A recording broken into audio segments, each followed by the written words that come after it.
What's up? What's up? What's up, everybody? We're back with another episode, a special episode of Solar Streets. We welcome back for the third time the legendary, the incomparable Miss Melba Moore. Welcome, welcome back to the Solar Thank Streets. you. Good to be back. Thank you so much. Yes, yes. You know, your third time. I mean, that's just amazing. So, this is your third time gracing Solar Streets. That says something about trust, mutual respect, and legacy. What does that word legacy mean to you right now? And as you look back on your journey, Mm. Well, as good a time as I've been having, it's time to pass it on. mm, pass it on. Who you gonna pass it on to? The next generation, my daughter. Oh, all right now. She got some. She got some notes for us. Well, she's the reason I'm having the book. She said, "Ma, everybody got a book. You got to get a book." And we thank her for that. We thank her for that. She tells me what time it really is. Mm. It seems like she get on your nerves sometimes. Oh no, no, no, no. She's not like that. I think she has my personality. She's a Oh, okay. sweetheart, So but she's definitely a sweetie. but she, like younger people will do because they're in a new time frame. They see things from a different perspective. They'll let you Hmm. know from that perspective what time it is over there, which affects you over here. Right, right. Has that been hard for you to adapt to the different It's hard perspectives? for everybody because if you're having a bad time, you get stuck in it. If you're having a Hmm. great time, you don't want to leave it, True, true, but you true. got to move on. You got to. You got to. Well, you've lived through eras where Black women had to fight for visibility and even while being the backbone of culture. When you look back now, how do you process the strength it took to keep showing up? Well, it's like your first question. What about legacy? um, you get the opportunity to stay, so you know, okay, I've been here for long enough time to now to be a senior citizen. Mm-hmm, mm-hmm. So even those that are not necessarily younger, but maybe haven't had the opportunities that you've had, but the opportunities are still there, it's your privilege and your opportunity, and I think your responsibility to show by your gratitude of having the spotlight on you that everybody still has a chance. True. Nice. I like that. So you've inspired so many by continuing to evolve. Broadway, R&B, gospel, television. What does reinvention mean to you and what keeps that spark alive? Reinvention. Okay. I think I think it means well, you're staying focused every day. You get up, you want to see how you feel, see what kind of shape you're in. Do you have a roof over your head? Do you have the basic things that you need? Then after that, you want to see, okay, like for instance, when the pandemic happened or when Hmm. the internet happened, um, that was a huge, huge, huge. Where I'm mentioning two things that were huge, huge changes, where things deeply changed, broadly changed, widely changed, and forever changed. Forever changed. And you, oh Facts. my God, where am I in this? And you fit right in. You made your way. It's called reinvention, or I think staying alive. That part, right? Yeah. You have Well, no that's the choice but first to part. be, That's the huh? first part. Right. Then the next part is staying relevant. That's key. That's key. If you're Well, not, well, staying relevant if you are relevant. If you're not, mm, get relevant. if you're not relevant, get relevant so Yeah. you can stay relevant. Yeah. Find something. Find something to do, everybody, because Right. we have strong shoes to fill. All right. So the title of your Okay. memoir is "This Is It: Marvelous and Getting Better." Yes. Feels both triumphant and humble. How did you land on that title, and what story does it tell about where you are now? I didn't actually. Angela Ellerby, my publicist, my daughter, and my ghostwriter Kevin Taylor, they came up with that concept and those words because they're very like savvy as far as book promoting and Hmm. selling.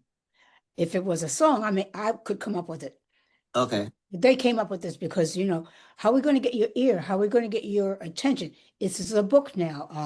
How do you do that? So they did that because they look at my life, see what's there, and take it out and see how it will appeal to people who want a book now. Okay. Okay. Well, you write about the highs and lows of your career, from Tony Awards to personal storms. What was the hardest truth to write and the most healing truth to finally tell? That's two big questions there. the hardest one to write. And what's the second part of your question?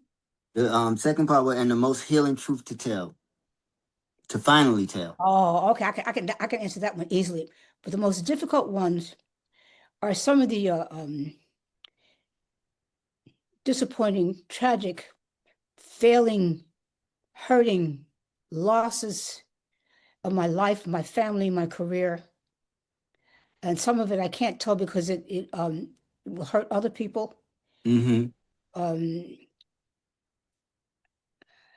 and that's why it's difficult. I've had enough time, I think, to not feel so shame about things that I did feel shame about, not to feel the anger that I did against people who really on purpose hurt me and just killed my life and my career. But I've had enough time and enough of God in my life to heal from that. So my only concern now is telling it so that it doesn't drag them back into the mire, because some of it, the effects of it is still going on. I'm okay, but they might not be right Right. now Well, if I tell it like it was. So well, that's really difficult. And in some cases, okay, I'm writing the book but partially from the perspective of my daughter. So it's very important that I don't hurt her. mm, That some of the things happen within the family. That's part of it. The other part is that they happen with, different relationships, romantic relationships that I was in. So you don't want to set a bad example for her. You don't want her to have to get involved with the gory details of a bad romance. mm-hmm, mm-hmm. So those are some of the challenges that I've tried to meet in this, but still tell, I think, portion of the story at least, especially parts of the story that people already know. Can't Okay. can't leave those out. And in most cases, pretty much all cases, they're so important to why I'm even here now. I can't leave it out. True, true, true. In the process of writing a book, did you ever say, "Listen, I just don't want to do it," No, or you was just locked in? You was like, once you no. started. The reason why though is because I'm really kind of blatant, long time doing this. So most of the things that would be an issue, they've been resolved in one way or another. So I don't Right. have a problem with that. I said, oh God, I need to hurry up and do this because it's time to do it. And the world is good. I mean, the market is good for selling books Yes, yes. better than it has been for a long time, or for Black people ever was. It's grown more for us. Especially when you're relevant. Yeah, if you're relevant, you got a chance. If not, not so much. Well, yeah, yeah. Well, you've always been transparent about your faith. How did your faith shape the tone and intention of the memoir? Well, that's the enjoyable part that I have to share about the book. I can be more a little bit more complete about what my spiritual life is because it's everything. But since I'm not a preacher, Mm-hmm. I didn't want the book to be, too overladen with that. And because I'm an artist and an actor and a singer, whenever I'm doing promotions, that's not my platform, but Right, it's my life. right. So fortunately, in this book, I can really kind of give you enough so you can see for yourself how it's miraculously allowing me to be here in front of you. You can see, I don't have to tell you all of it. I don't have to preach to you. I can see you, I can show you some results. Like my voice is incredible. It's a Mm-hmm. new voice. My whole being is it's ridiculously fabulous and getting better. Talk about it. Excuse me, marvelous. Mm-hmm. So these are things that kind of speak for themselves, so that I can speak to my spirituality, which I think is really the enhancement or is going to be the attraction of this book. And not because I tell you about my religious practices or anything, but you're going to see the evidences of it, and you're going to see it in your own life. You're going to say, yeah, I'm that, or I want to be that. Right. Because you grew up Catholic, right? I'm still Catholic, yes. Still Catholic, still Catholic. I went to Catholic school. Oh, good. So yeah, so I had a little bit of Catholic upbringing coming up in education. So it was definitely a blessing to be a part of that. Absolutely. Did you go to Catholic school as well? I did. Well, I went to Catholic school, but I was also baptized or christened as a Okay. baby. But as a born again Christian now, I've had all these other experiences. I done tried everything. I even tried yoga and I fell asleep standing up in the elevator. Now I'm back to Catholicism. Yeah, you have a better chance holding a note than you standing up for yoga, huh? A few things I've learned along the way, like how to stand up and sleep and how to Mhm. hold a long note. Talk about it. Well, we love it. We love it. But memoirs are often revealed in things that people never got to say in interviews or songs. What's one revelation readers will be surprised to learn about you? I think the way some of the opportunities for myself, especially in theater, happened because the roles that I've been able to play were so natural for me. It looks like I studied acting, Mm-hmm.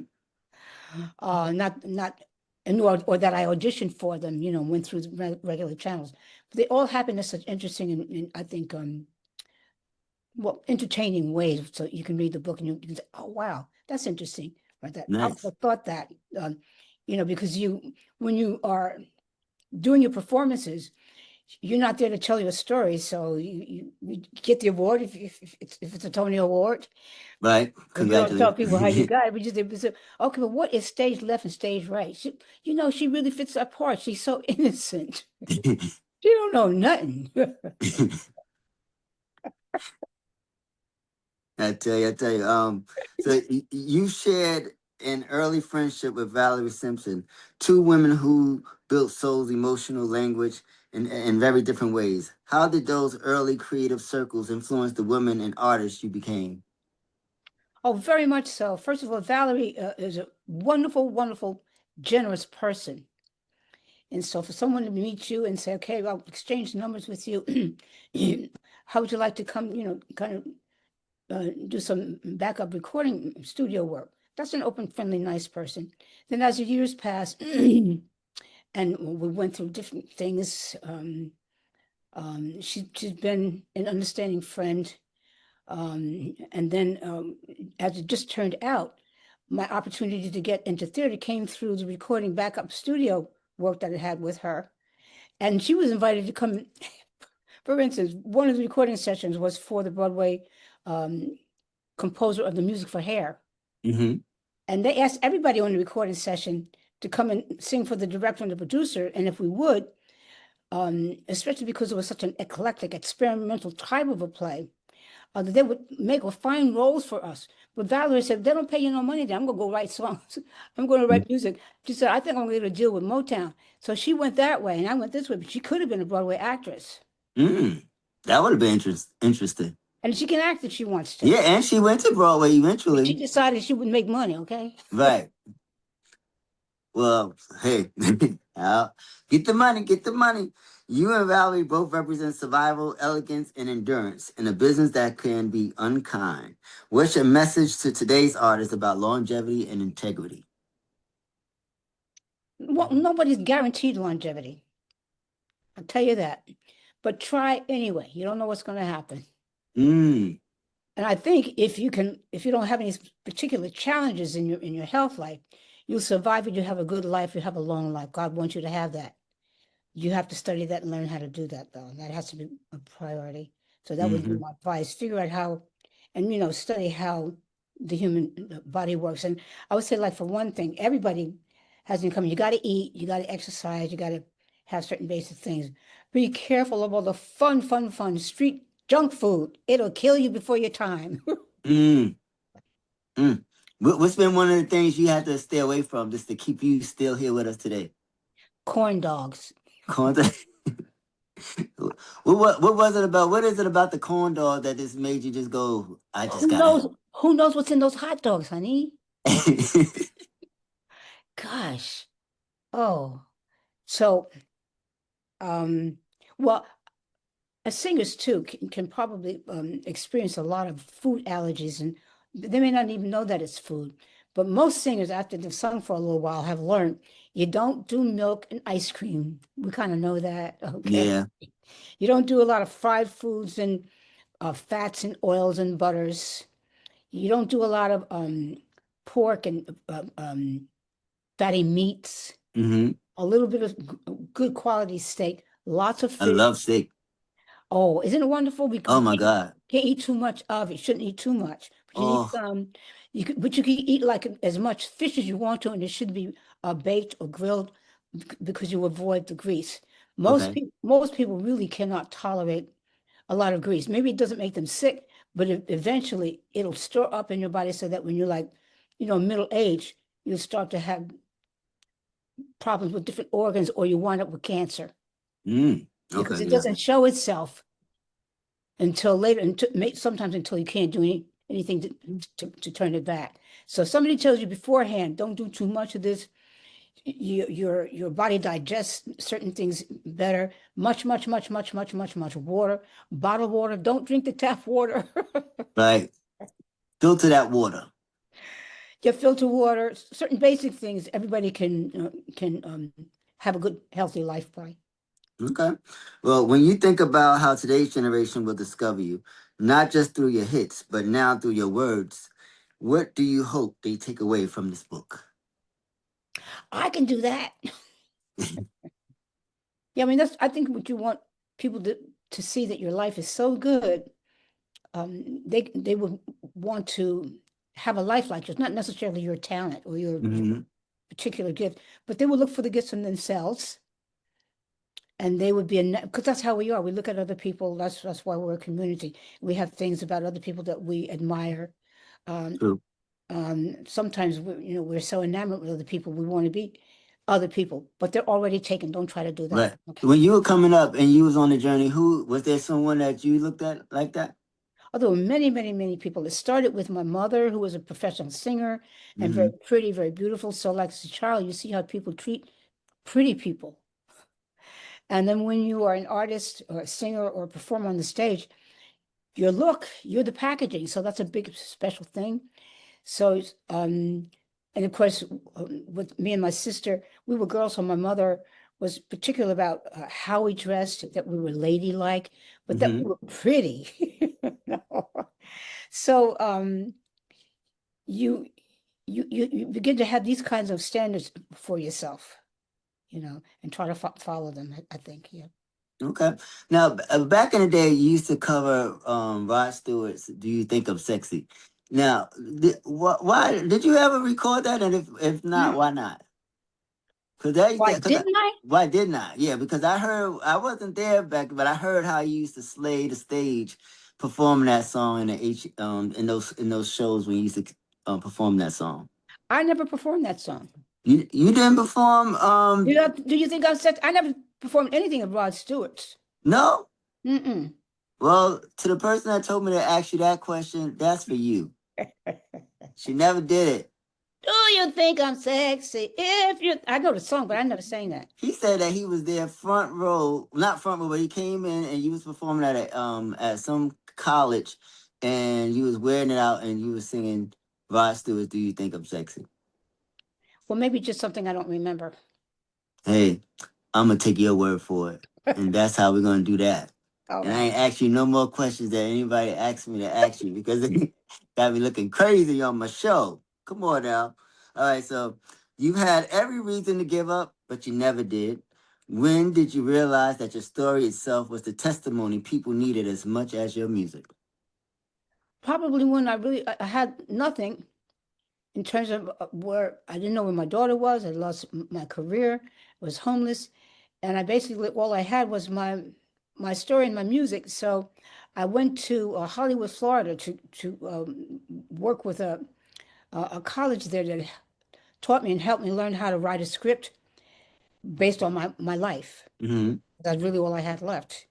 So out of that, they helped me create a one-woman play with music that's autobiographical that I still do. I'm having remounted now, and it's called "Still Standing," the Melba Moore story. Mm. Nice, So, nice, nice, nice. so I have Okay. that. Nice. All right, so you've been honored, awarded, and now you've documented your legacy. What's left that still excites you, creatively or spiritually? Well, to kind of culminate it all and become the executive producer of my life and my work and my finances, they have to be organized in a certain way so that I'm the CEO. I'm not Hmm. really like that yet, but that's what's left to do. And actually live in your will and testament, all of that. I'm going to get some good attorneys and stuff, and actually organize what it is I am and have. Mm. Okay. If the young woman who first stepped onto the Broadway stage and here could read this book, what would she say to the woman you are now?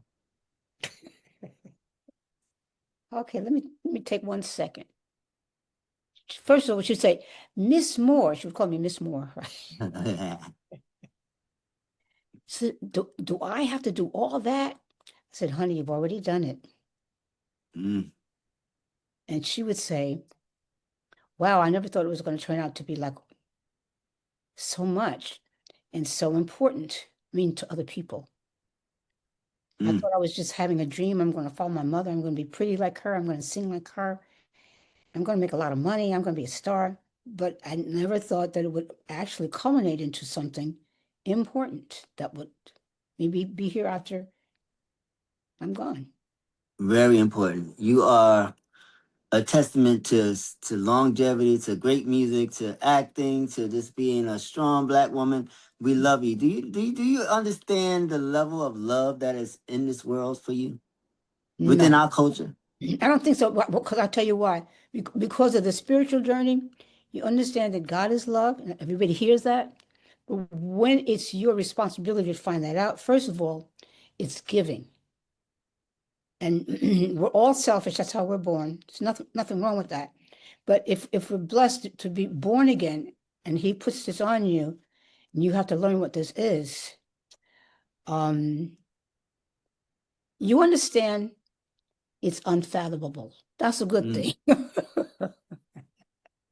You can't really understand it. And that's so now I'm a mature person and I know that this is important and that we're all connected to each other in a special way. And because of a born again Catholic situation. So you always said, well, like tomorrow's Friday, I'm going to have to go back to the cross and through the rosary and everything, relive this. And Mm. He's going to have to show me fresh again tomorrow what my part is in this. And I'm going to have to be that. If I can't be it, I'm not going to be able to tell it or talk about it. Yeah. And that's love. That's kind of tough. Yeah. Oof. Well, we've lost so many artists. We just lost D'Angelo. Um, Yes. I And, know. I know. Angie Stone was a good Angie friend still. of mine. Yeah. I mean, like, And my friend, Diane Keaton. yes, yes, man. But do you have a special memory of Diane? Yeah, we used to eat at Tad's Steakhouse together. We had cheap steaks. Always have some good This is steaks before involved, she huh? met Woody Allen and went off and been a star, went to be a star, right? Because we used to share the same dressing room together. We were good friends. I still have the card that she sent me when I had my baby, um, my daughter. Well, of course, she's 40 years old now. Oh, still your baby. Yes, but that was the kind of friends that Diane and I were for a while. Not for the whole time because we both went separate ways, but there was a time when we were really good friends. Nice, nice. So I have one more question. Because so much music that you've created that you could listen to for days, hours, years. Who do you listen to today? Who inspires you today musically?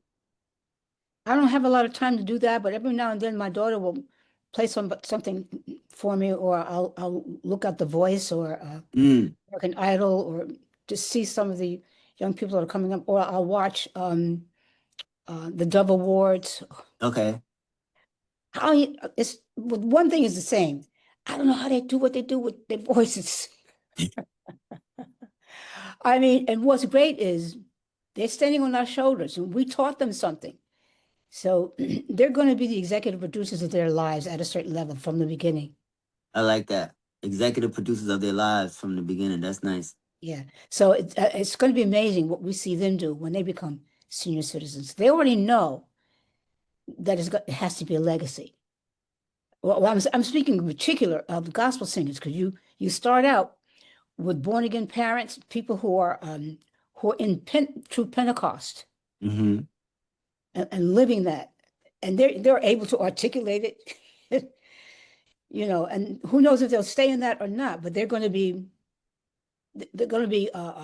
holy people. We have a holy generation, not just talented. Yeah. So this is Yeah. extremely powerful in terms of the world receiving a legacy because we were here. Nice. This is the last question I'm asking. Is there one thing out of from the music, the acting, and you may have answered it, but I just want to ask it this way. That surprises you from when you look back at all this, it's like, listen, oh my God, I can't believe this is what this is. Like, is there one thing that surprises you up until this, from everything that you've been able to accomplish? Absolutely acting. There was never any kind of dream or idea or thought that that would ever be a part of my life because we're Black people. First of all, we music. Right, right, right, right. True. And of course, maybe really not theater. We haven't been exposed to theater that much. I remember hearing so many times once Purlie, the musical, became popular and got Tony Awards and everything, that it began to have Black audiences come because it was spawned and established by white audiences because there was Hmm. nothing on Broadway for Black people. Right. And for many, many, many, many Black people, it was their first show that they ever saw was Purlie. But now we got the second whiz. The second with the third, the fourth. It's so many. What we have Black people. We have the story of Tina Turner. We have the story of Michael Jackson, and many, many, many great, original Black pieces that have been happening now for the last 30 years or so.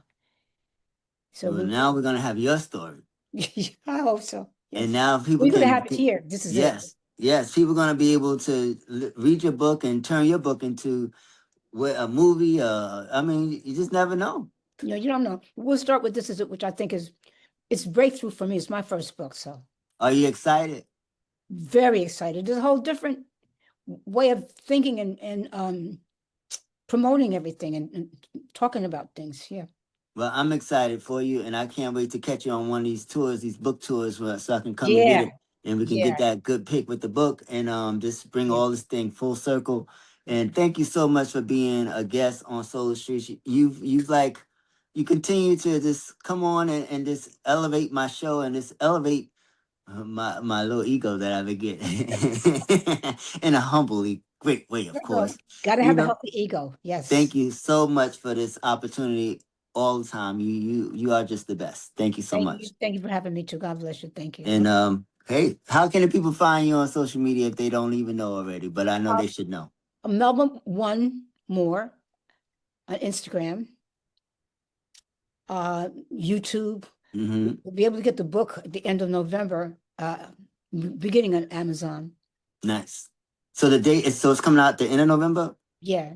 All right, cool. So this should be out around that time. So this would be perfect timing for it. So God bless you, Melba.